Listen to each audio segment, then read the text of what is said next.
नमस्कार दोस्तों, मैं दिव्या आज आपके लिए लेकर आई हूँ मालती जोशी जी की लिखी कहानी परिणय। लौटते हुए मेरी आंखों में सीमा का कमनीय सौंदर्य तैरता रहा।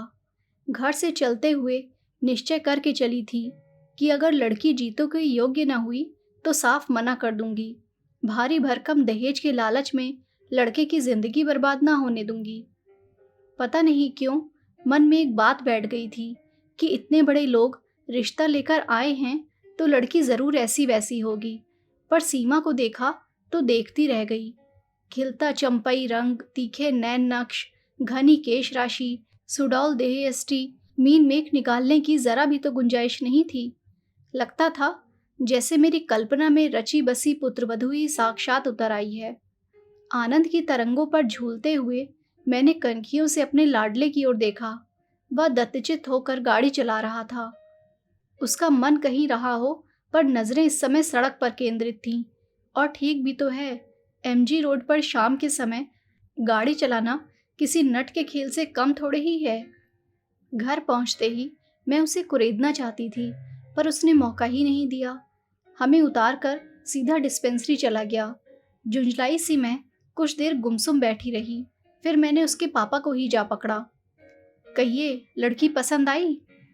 मुझसे क्या पूछती हो, अपने लड़के से पूछो। आप अपनी तो कहिए। भाई, लड़की तो A1 है, उसके बारे में तो दो राय हो ही नहीं सकती। बाकी अब उन्हें रिश्ता जच जाए तब है। अरे वाह, रिश्ता ना जचा होता तो क्या वे 10 बार हमारे दरवाजे पर आते?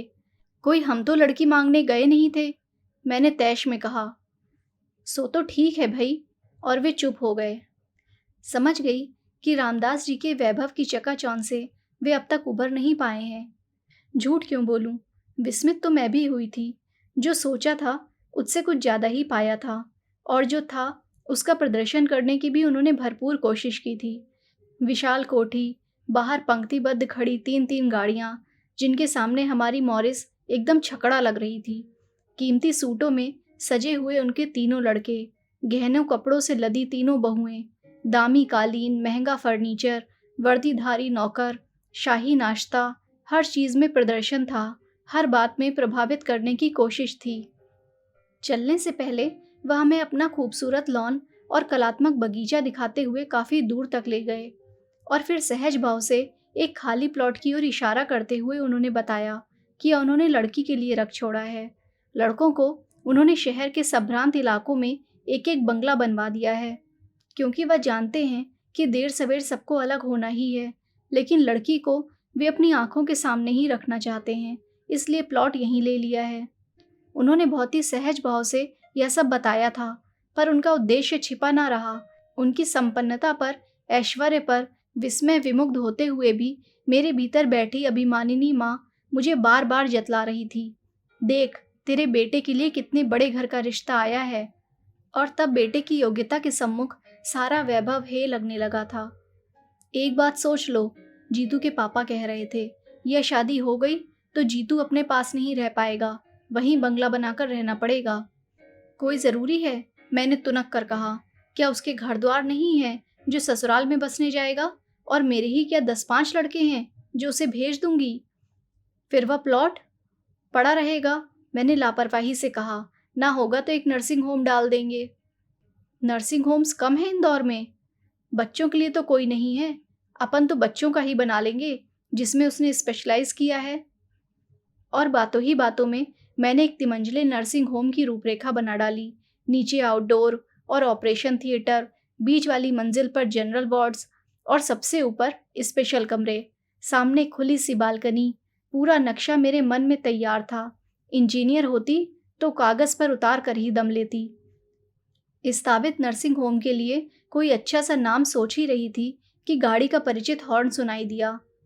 अपने लाडले से पूछ तो लो पहले, ये बोले। सपने बाद में बुनती रहना।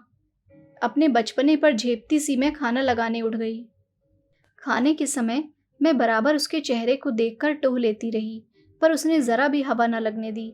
आखिरकार मुझसे न रहा गया। इनके उठते ही मैंने पूछ लिया, क्यों रे, लड़की कैसी लगी? बिना देखे मैं कैसे बता सकता हूँ? क्या मतलब? फिर सारी शाम तू क्या करता रहा? उनकी मेहमान नवाजी का लुफ्त उठाता रहा, उनकी लंबी चौड़ी बातों से बोर होता रहा। मम्मा, सारी चमक दमक देखकर यही लगता रहा कि बेकार एमडी किया मैंने। बस पापा एक एजेंसी ले देते तो। बकवास बंद कर, पहले लड़की के बारे में बता। मम्मा, कहा तो मैंने कि उसे ठीक से देखा ही नहीं। अव्वल तो वह इतनी देर बाद कमरे में नमूदार हुई और फिर 90 डिग्री का कोण बनाकर बैठ गई। ना तो एक बार भी उसने ऊपर देखा, ना मुंह से एक शब्द निकला। मेरे ख्याल में वह या तो भैंगी है या गूंगी है। चुप भी कर, जब देखो उल्टी सीधी बातें करेगा। लड़कियां क्या ऊंट की तरह मुंह उठाए सामने आती हैं? तो फिर देखने के लिए बुलाने का तात्पर्य क्या है? उसने जिद की। यह हिंदुस्तान है बेटे, इन्होंने एकाएक भीतर आते हुए कहा। शायद इतनी देर तक कान लगाए हमारी नोक झोंक सुन रहे थे।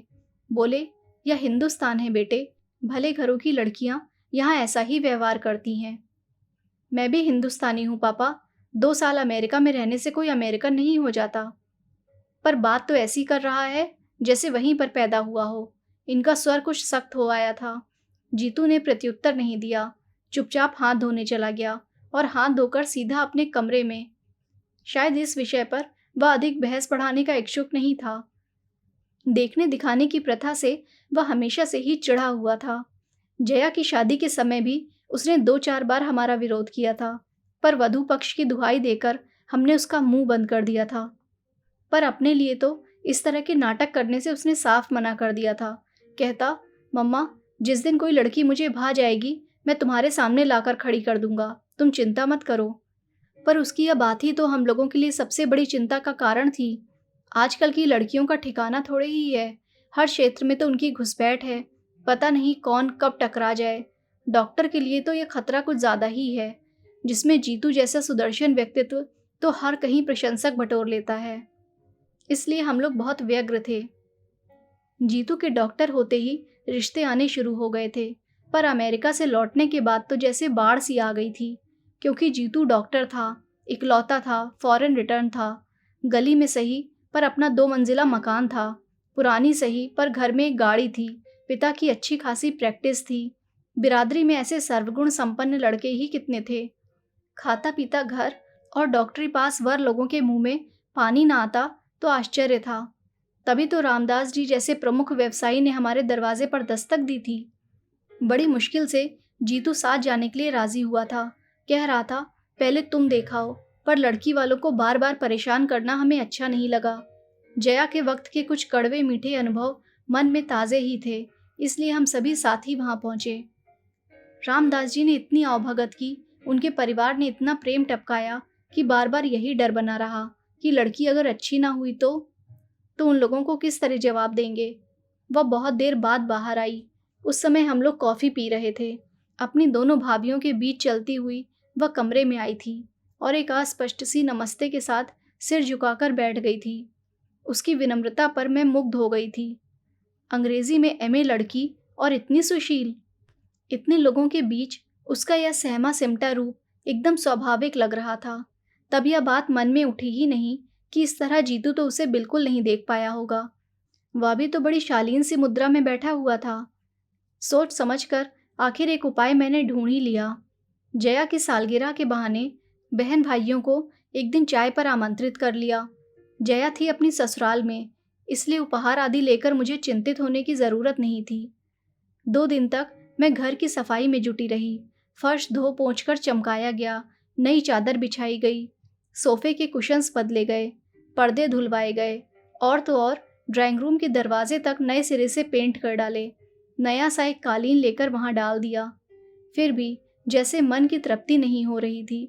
हर कोण से मैं वहां की सजावट को देखती और हर बार कुछ न कुछ सुधार कर देती।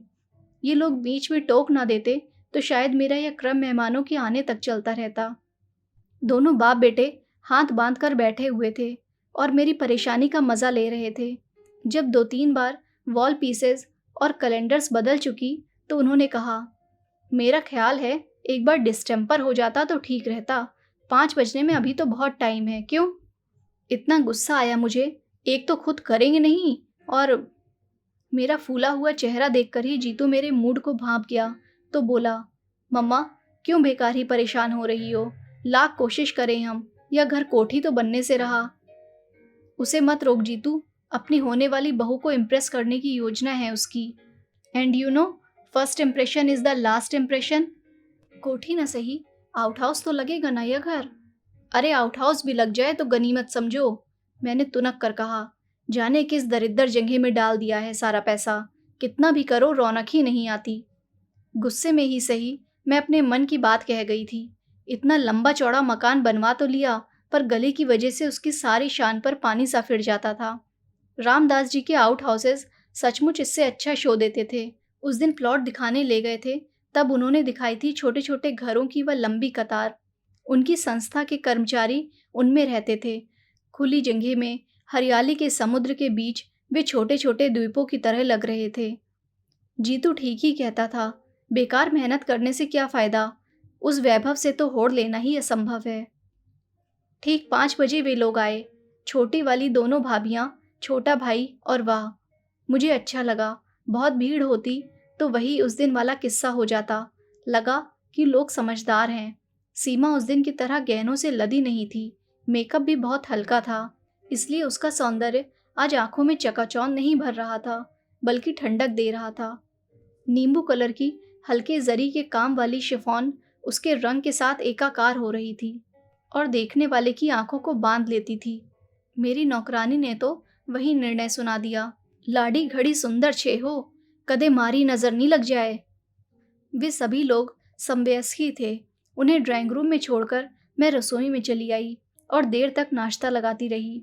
नाश्ते की तैयारी भी मैंने कल से शुरू कर दी थी और अपना सारा पाक कौशल दांव पर लगा दिया था। उन लोगों ने हर वस्तु के साथ न्याय किया और प्रशंसा के पुल बांध दिए। छोटी बहू ने 2-1 चीज़ों की विधि भी पूछी। अच्छा लगा। सीमा ज़रूर धीरे धीरे चुप सा रही थी, पर मैंने ध्यान नहीं दिया। अपनी होने वाली ससुराल में कोई चबर चबर खा सकता है भला? खाने के बाद मैं महिलाओं को घर दिखाने में लग गई। उन दोनों बहुओं ने हर बात की प्रशंसा की, सजावट की, सामान की, कढ़ाई की, बुनाई की। सबसे अंत में मैं उन लोगों को किचन में ले गई, जो मेरा अभिमान बिंदु था। सफ़ेद रंग में नहाया हुआ, आधुनिक उपकरणों से सजा हुआ, अलमारी में झिलमिल करते स्टील के बर्तन, चमकते पीतल के, हिंडालियम के डिब्बे, जगमग करती क्रॉकरी, मचान पर एक सी झालर से सजी अचार मुरब्बे की बरनियाँ। जो भी देखता प्रशंसा करता। इन लोगों ने भी की, पर सीमा यहाँ भी चुप चुप बनी रही। इस बार मैं उतनी तटस्थ नहीं रह सकी। मन में कुछ चुभा जरूर। मुंह खोलकर तारीफ ना करती, पर प्रशंसा की एक नज़र तो डाल लेती। आखिर कल को यह गृहस्थी उसकी भी हो सकती है। उनके जाते ही मैंने पूछा, क्यों रे, आज तो ठीक से देख लिया ना? हाँ। अच्छी है? हाँ, बशर्ते बोलना जानती हो। क्या मतलब? मतलब यह है मम्मा कि वह ज़रूर हकलाती होगी, नहीं तो 2 घंटों में क्या एक बार भी मुंह नहीं खोलती। आश्चर्य में भर कर मैं उसे देखती ही रह गई। देखो, 2-2 बार तो तुम लोग लड़की देख चुके हो, और तो और उसे घर भी बुला चुके हो।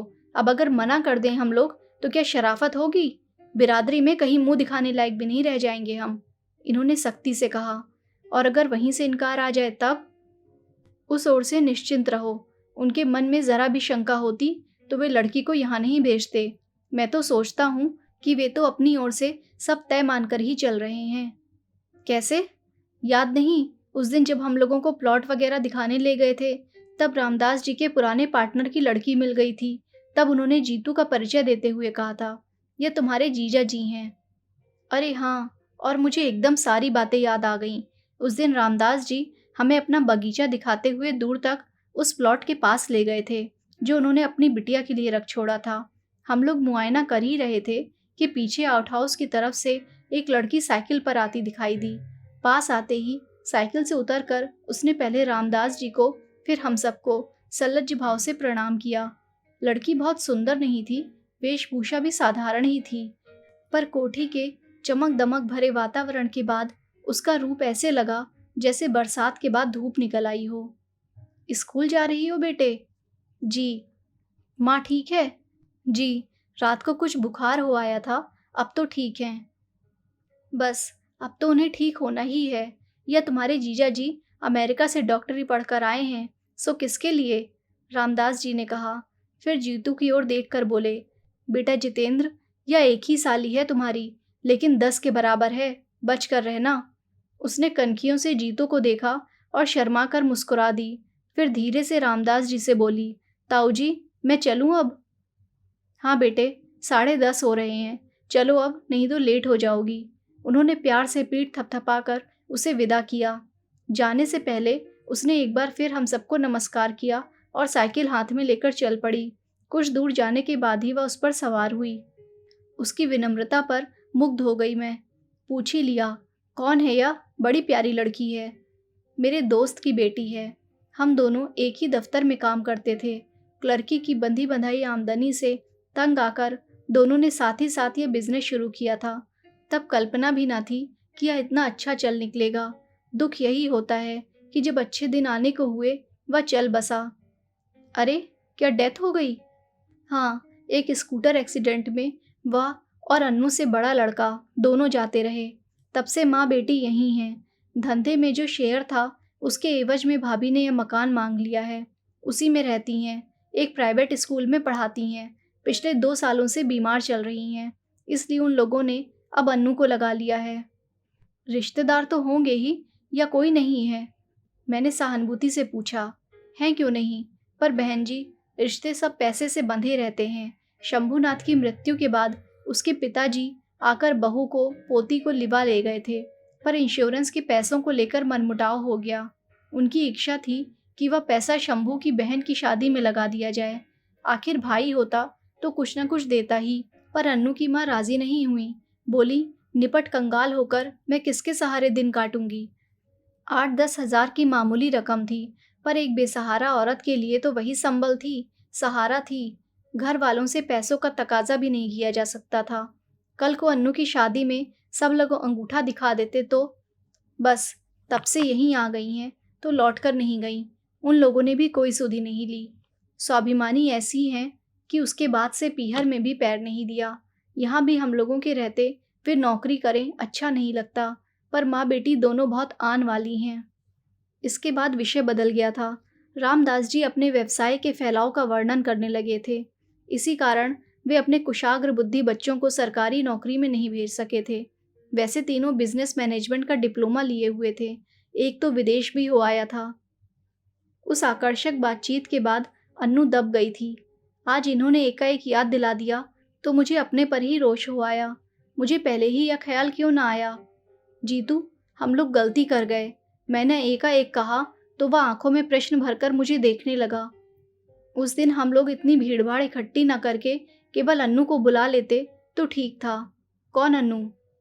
तुम्हारी इकलौती साली। सीमा के साथ वह आती तो वातावरण जरा खुल जाता। भाई का थोड़ा बहुत लिहाज करना ही पड़ता है। अन्नू रहती तो सीमा थोड़ी सहज हो जाती। मम्मा, क्या दुनिया में और लड़कियां नहीं हैं? आखिर आप उसी के लिए इतनी व्यग्र क्यों हैं? मना नहीं कर पाएंगे जीतू हम। पापा को यह रिश्ता बहुत भा गया है। पापा को भा गया है वह प्लॉट और दहेज की संभावित राशि। और लड़की, वह भी तो बुरी नहीं है। अच्छा सच बता, क्या तुझे पसंद नहीं है? उसने उत्तर नहीं दिया, केवल मेरी ओर देखा। उसकी आंखों में सीमा का नाम साफ पढ़ा जा सकता था। उस दिन मैं और जीतू पिक्चर देखकर लौट रहे थे। वैसे मैटनी में अक्सर चली जाती हूँ, पर बहुत दिनों बाद गाइड देखने का सुयोग बना था। उसका लोभ में संवरण न कर सकी। पिक्चर समाप्त हुई और जैसा कि तय था, हॉल से बाहर निकलते ही मेरे सिर में दर्द होने लगा। जीतू, गाड़ी रोक तो। रास्ते में एक मेडिकल स्टोर नजर आते ही मैंने कहा। क्यों? दवा लेनी है। घर में 2-2 डॉक्टर हैं, पर तुम्हें केमिस्ट के यहाँ गए बिना चैन नहीं आता। उसने गाड़ी रोकते हुए कहा।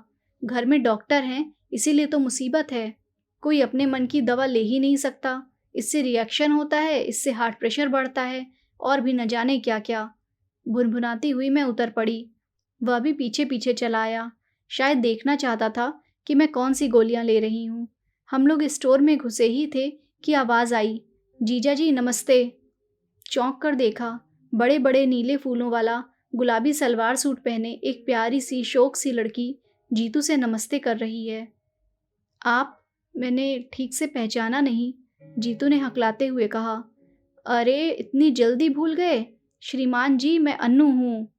ओह, एकदम जैसे जीतू को सब कुछ याद आ गया।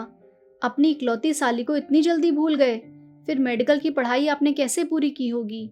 हमने तो सुना था आप बड़े स्कॉलर हैं।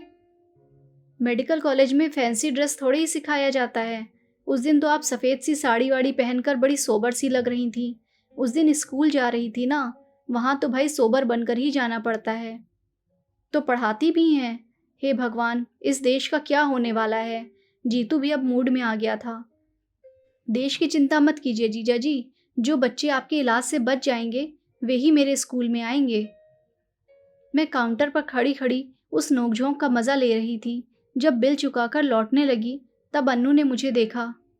नमस्ते आंटी, उसने विनम्रता से सिर झुकाकर कहा और पास आकर खड़ी हो गई। कैसी हो बेटे? माँ कैसी है? मैंने औपचारिकता निभाई। माँ का तो आंटी चलता ही रहता है, उन्हीं की दवाइयाँ लेने तो आई हूँ, उसने कंधे पर लटका बैग खोलकर दिखाते हुए कहा। चलो तुम्हें घर छोड़ दें, मैंने दुकान से बाहर निकलते हुए कहा। ना आंटी, मेरे पास तो अपना लोहरत है। पर यह बताइए, आप लोग घर कब आ रहे हैं? उस दिन ताऊ जी कह रहे थे कि जीजा जी एक दिन माँ को देखने ज़रूर आएंगे। मैंने जीतू की ओर देखा। वह कुछ देर तक सोचता रहा, फिर बोला, अन्नू जी, आपके घर हम आएंगे ज़रूर, पर एक शर्त है। फरमाइए। कुछ देर वह पसोपेश में चुप रहा, फिर बोला, मम्मा तुम चलकर बैठो, मैं अभी 1 मिनट में आया। बच्चे इस तरह लिहाज करते हैं तो कितना अच्छा लगता है। वैसे शर्त क्या मुझसे छिपी हुई थी? सीमा को भी उसके साथ अन्नू के यहाँ बुलवाने की बात होगी, और क्या। 5-6 दिन बाद एक दोपहर का खाना खाते हुए उसने पूछा, मम्मा शाम का कोई कार्यक्रम तो नहीं है? नहीं तो क्यों? अन्नू के यहाँ चलना है। मैं चलकर क्या करूँगी रे? यूं ही तुम लोगों को असुविधा होगी। हम लोगों से मतलब यही कि सीमा भी आएगी ना वहाँ। नहीं, उसके साथ सुबह इंदौर कॉफ़ी में डोसा खा चुका हूँ, यही तय हुआ था, उसने रूखे रूखे अंदाज में कहा था। मैंने गौर से देखा, उसका चेहरा भी बुझा बुझा सा था। शाम को कुछ यूं ही मूड में हम लोग रवाना हुए। अपनी कार हम लोगों ने जानबूझकर छोड़ दी थी। हमने स्कूटर ले लिया था, जो बाहर बाहर चलता हुआ ठीक उस घर के सामने जाकर रुका था। वह प्रतीक्षा में द्वार पर ही खड़ी थी। हमें देखते ही उसकी आंखें प्रसन्नता से चमक उठीं। पहले कमरे में ही अन्नू की माँ का बिस्तर लगा हुआ था। उम्र पता नहीं क्या रही होगी, पर जीवन संघर्षों और बीमारियों ने उस औरत को बुरी तरह थका दिया था। कुछ औपचारिक चर्चाओं के बाद जीतू बोला, मम्मा आप लोग थोड़ी देर गपशप करो, तब तक मैं इन्हें देख लेता हूँ। अन्नू मुझे भीतर लिवा ले गई। 2 ही तो कमरे थे, बीच में आंगन और उस पार रसोई। उसने बताया कि बाहर के कमरे में रहने से माँ को अकेलापन नहीं सताता। दरवाज़ा भी पलंग पर बैठे बैठे खोल लेती हैं। सुबह शाम कोठी से कोई नौकरानी आकर चौका बर्तन सफाई कर जाती है, पर बाकी समय तो उन्हें अकेले ही रहना पड़ता है। आंगन में उसने कई गमले लगा रखे थे। मैं मूढ़े पर बैठे बैठे उन खूबसूरत फूलों को देखती रही कि कुछ ही क्षणों में जीतू आ गया। हाथ धुलवाएंगी? जीतू ने कहा। वहीं जामुन के थाले में अन्नू हाथ धुलवाने लगी। कैसी है माँ? अन्नू ने अधीरता से पूछा। वह चुपचाप हाथ धोता रहा, बेमतलब देर लगाता रहा। माँ ठीक तो हो जाएंगी ना? उसने दोबारा पूछा। इस बार उसकी आवाज़ कांप रही थी। अन्नू जी, हमने तो आपका वादा पूरा कर दिया, पर आपकी बात तो अधूरी रह गई। तो इसका हम क्या करें?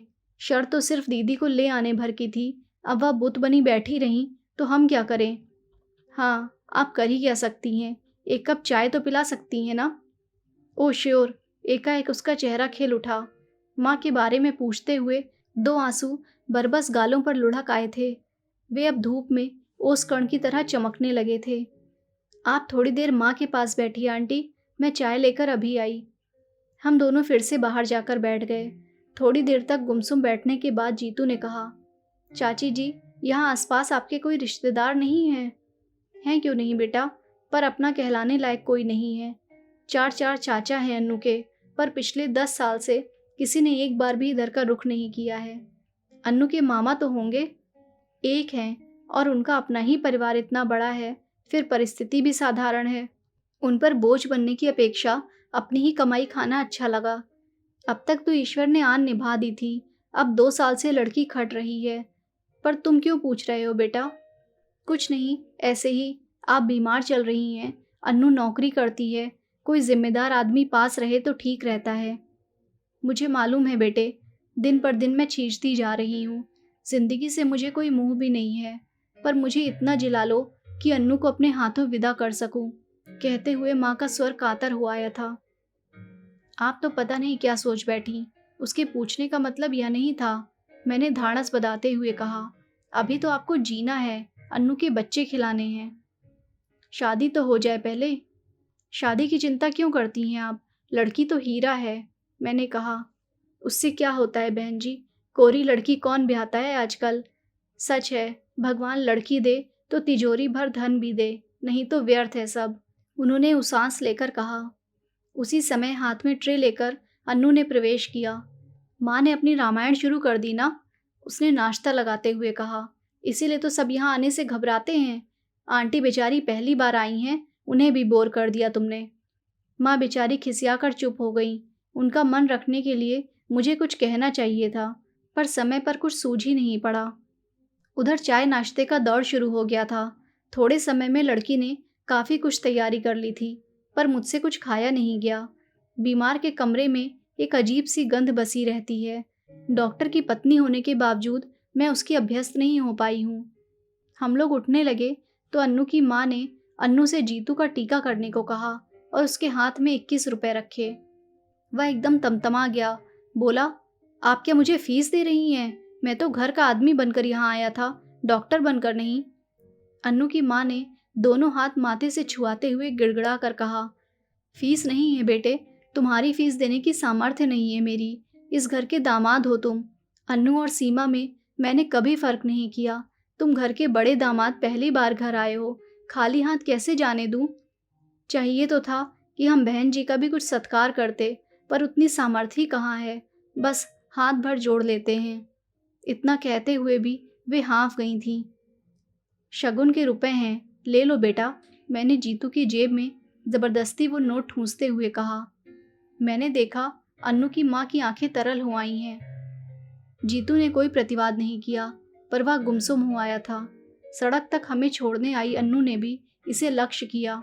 बोली, जीजा जी प्लीज़ माँ की बातों का बुरा ना मानिएगा। कभी कभी वह बेहद भावुक हो जाती हैं। उनकी तबीयत को देखकर हर बात मान लेती हूँ मैं। आप भी। नहीं अनु, मैंने किसी भी बात का बुरा नहीं माना। जीतू ने उसे आश्वस्त करते हुए कहा। माँ लोगों की बातों का कोई बुरा मानता है भला? अन्नू तो आश्वस्त होकर घर लौट गई, पर जीतू सारे रास्ते वैसा ही चुप चुप रहा। मैंने समझाया भी, इतना संकोच करने की ज़रूरत नहीं है। कल को तेरी शादी होगी तो मैं अन्नू को 20 की जगह 120 की साड़ी पहना दूंगी। पर आज अगर रुपए लौटा दिए जाते तो दोनों माँ बेटी यही समझती कि उनकी परिस्थिति का मखौल उड़ाया जा रहा है।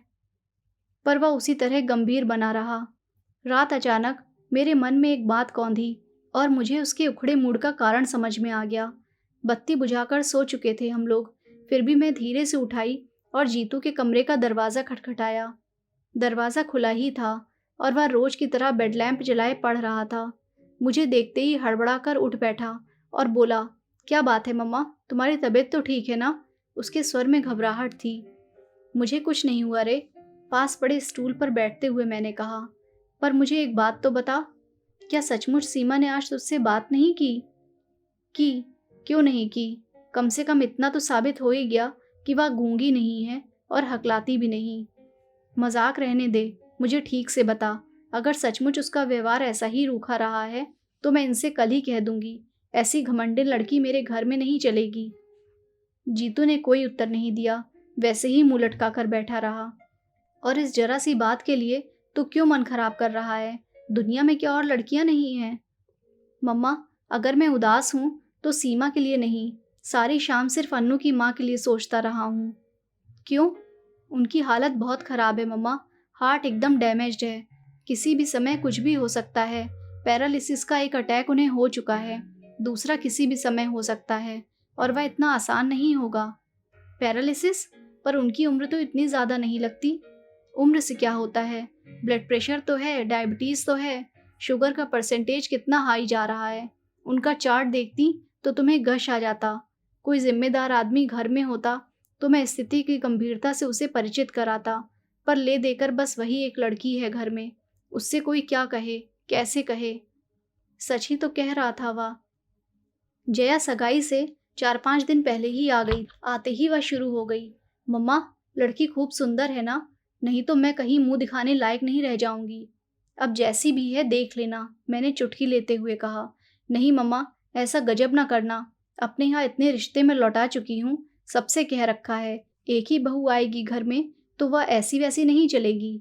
अब जो ये लड़की सुंदर ना हुई तो लोग मेरा मजाक बना डालेंगे। मेरी जेठानी तो अभी से कह रही हैं कि देखें कौन सी अप्सरा आएगी। उनकी भतीजे के लिए मना करके मैंने उन्हें खूब नाराज कर दिया है ना। यहाँ भी तो वही हाल है।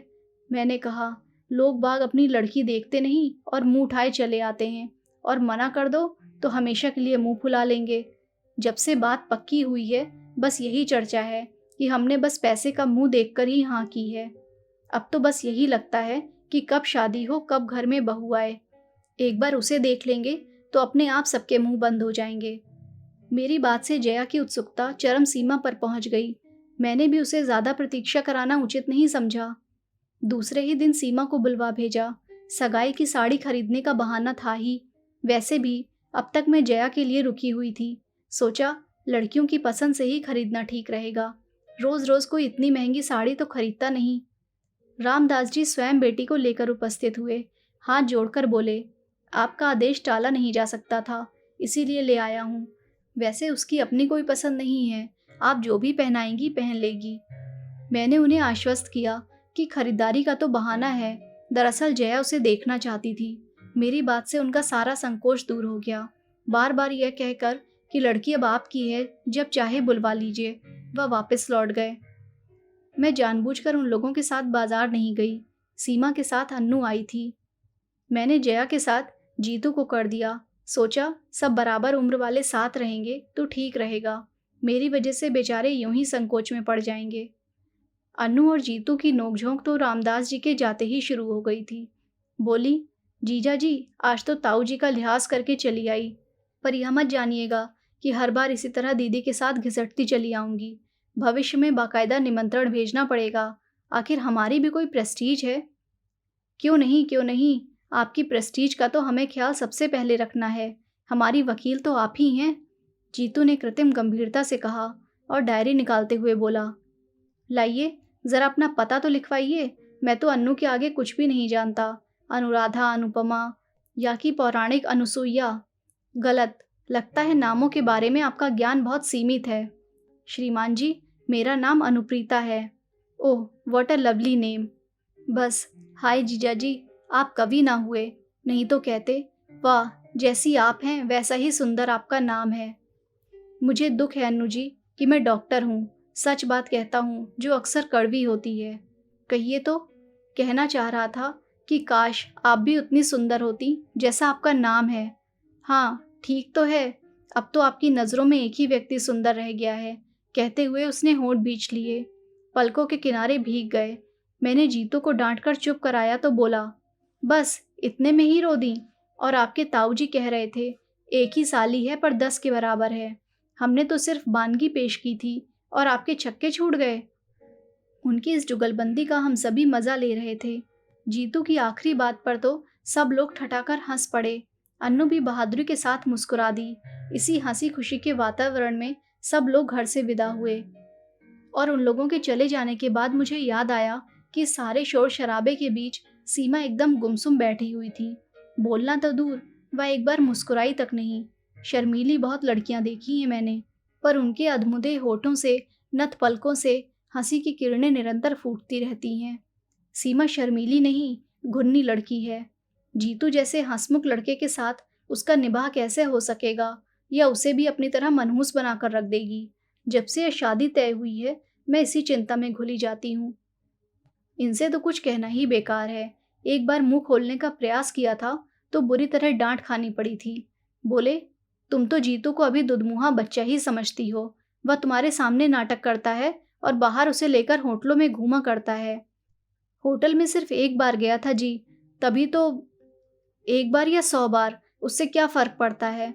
अपने लाडले को समझा दो, यह हिंदुस्तान है, अमेरिका नहीं है। यहाँ की लड़कियाँ ऐरे गैरों के साथ होटल में नहीं जाया करती। और बात फिर दब गई थी। पर जितनी बार सीमा को देखा है, यही लगा है कि इस लड़की से मेरा या जीतू का निर्वाह कैसे होगा। कोई और लड़की होती तो इतने दिनों में घर से एक आत्मिक संबंध स्थापित कर लेती, पर यह आज भी उतनी ही पराई लगती है। बाजार से लौटी जया तो भरी हुई थी। साड़ी का डिब्बा मेरे सामने पटक कर बोली, लो देख लो, पूरे 700 की साड़ी है। पर महारानी ऐसे मुंह बनाती थी जैसे उनके लिए छींट खरीदी हो। मैंने डिब्बा खोलकर देखा। रानी कलर की बनारसी रेशम जरी की बूटियों से झिलमिल कर रही थी। उसे पसंद नहीं आई? मैंने अधीर होकर पूछा। अरे, मुंह खोलकर कहे तब ना। मूर्ति की तरह कोने में बैठी रही। हाथ लगाना तो दूर, एक बार आंख उठाकर नहीं देखी। वह सिलबिल थी साथ में, तो ठीक रहा। उसी की मदद से चुनाव कर डाला। मेरा मन एकदम बुझ गया। माना कि बड़े घर की लड़की है, बनारसी साड़ी उसके लिए अनोखी चीज नहीं है, पर सगाई की साड़ी के साथ तो एक भावात्मक संबंध होता है। मुंह से कुछ ना कहे कोई, तो आंखों से ही बहुत कुछ कहा जा सकता है। कम से कम जया का मन तो रह जाता। वह तो इतनी आहत होकर लौटी है कि बहू की रूप चर्चा उसके सामने व्यर्थ ही है। मुझे यही तो डर लगता है रे, मैंने कहा। अजीब घुन्नी लड़की है, जीतू के साथ पता नहीं कैसे निभेगी। घुन्नी नहीं है मम्मा, घमंडी है। तुम तो अब अपनी चिंता करो, जीतू के लिए परेशान होने की जरूरत नहीं है। उनकी तो खूब घुट रही है। अभी आते आते भी उसने एक चिट्ठी चुपके से पकड़ाई है, मैंने साफ देखा है। जया की बात ने सचमुच चौंका दिया मुझे। सोचा, ये ठीक ही कहते हैं, जीतू यूं ही मेरे सामने नाटक करता होगा। मैं भी तो पागलों की तरह उसके पीछे पड़ जाती हूँ। सीमा ने क्या बात की, कैसे की, बेचारा जवाब दे भी तो क्या। कुछ भी हो, मन से एक बोझ तो उतर ही गया। सारी तैयारी करते करते रात के 12 बज गए। दूसरे दिन ये लोग ओली डालते जा रहे थे। इतने बड़े घर में संबंध होने जा रहा था।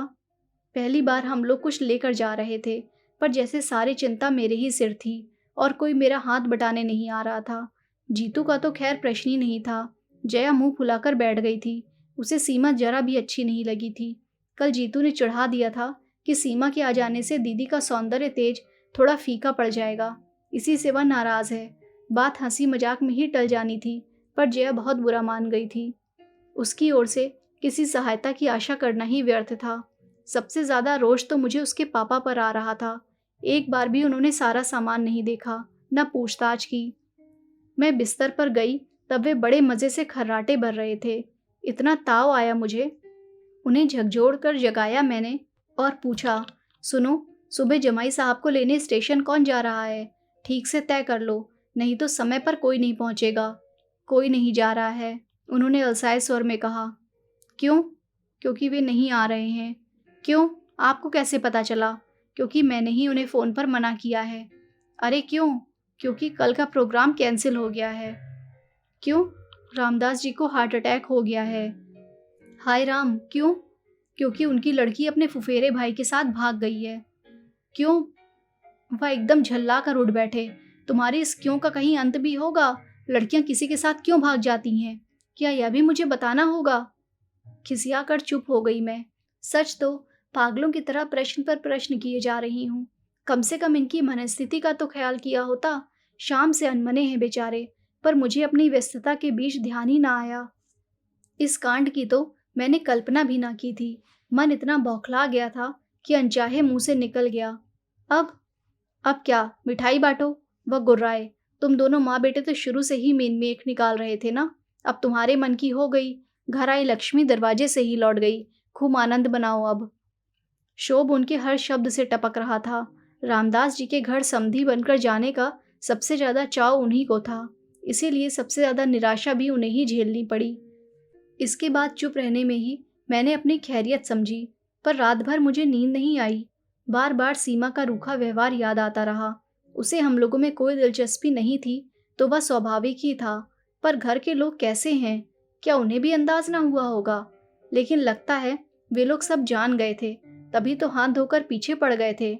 जिस दिन से रिश्ता लेकर आए थे, उन्होंने हमें सांस नहीं लेने दी थी।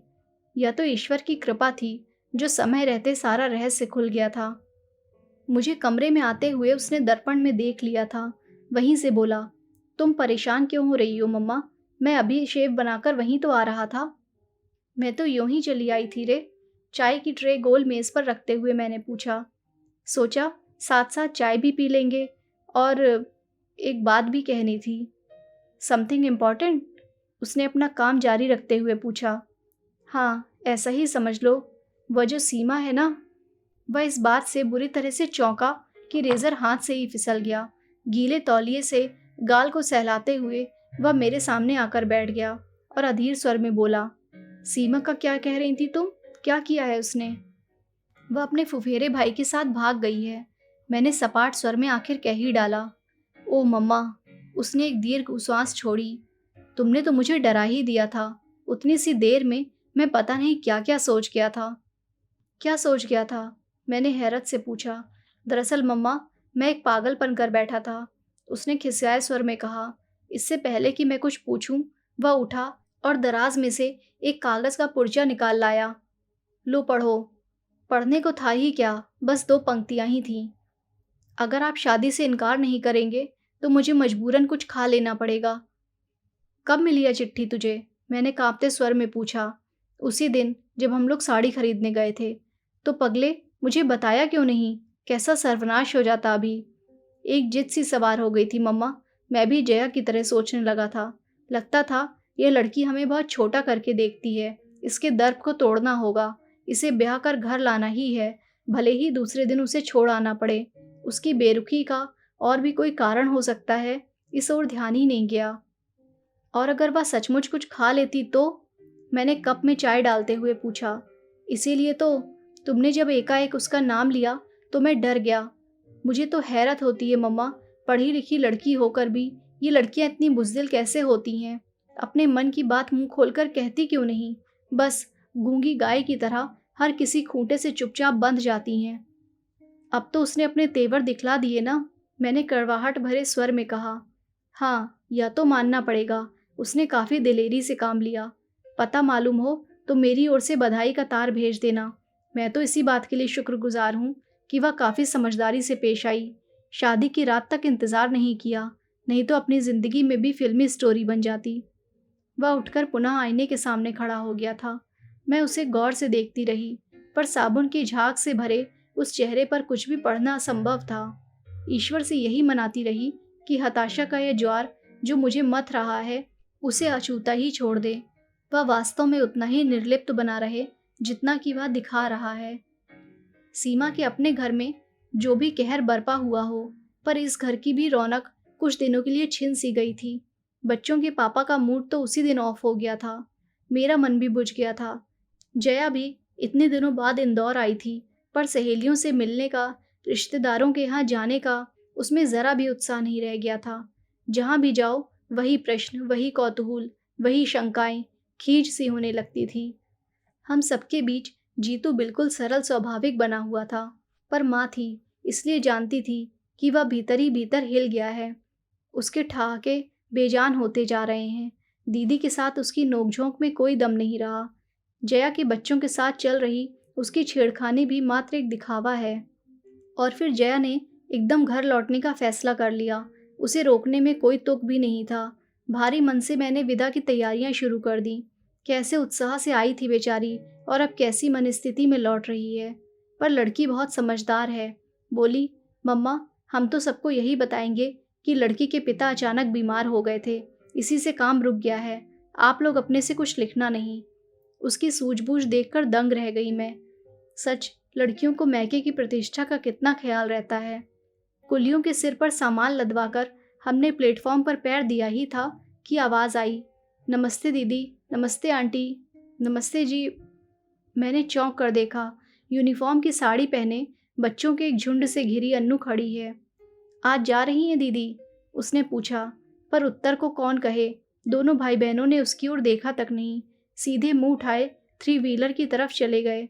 बेचारी का इतना सा मुंह निकल आया। मुझे दया हो आई। वैसे भी पीछे ही घिसट रही थी मैं। पास जाकर पूछा, कैसी हो अन्नू? माँ ठीक है?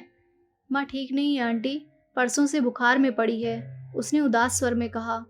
तो छुट्टी क्यों नहीं ले लेती? रोज़ रोज़ छुट्टी कौन देता है आंटी? फिर या तो जनवरी का महीना है, रोज़ ही बच्चों को लेकर किसी न किसी स्कूल में जाना पड़ता है। प्रतियोगिताएं जो चल रही हैं, आज भी महू जा रही हूँ। घर पर मेहरी को बिठाकर आई हूँ। ट्रेन ने शायद सिग्नल दे दिया था। प्लेटफॉर्म पर गहमा गहमी एकदम बढ़ गई। उसी शोर शराबे में अन्नू की आवाज़ भी खो गई और अन्नू भी। जया को ढूंढते हुए मैं भीड़ को चीरती चल पड़ी। लौटते समय मैंने जीतू से पूछा, अन्नू से बात क्यों नहीं की तूने? उस बेचारी का क्या दोष है? दोष किसी का भी हो मम्मा, सजा तो सभी को भुगतनी पड़ती है।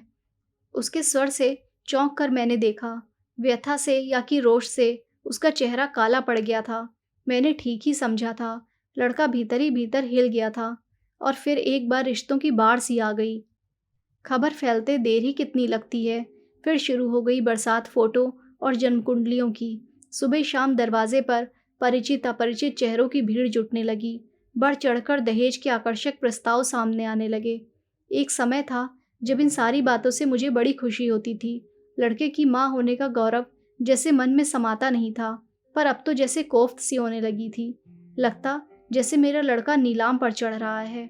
जिसकी बोली सबसे ऊंची लगेगी उसी को मिलेगा।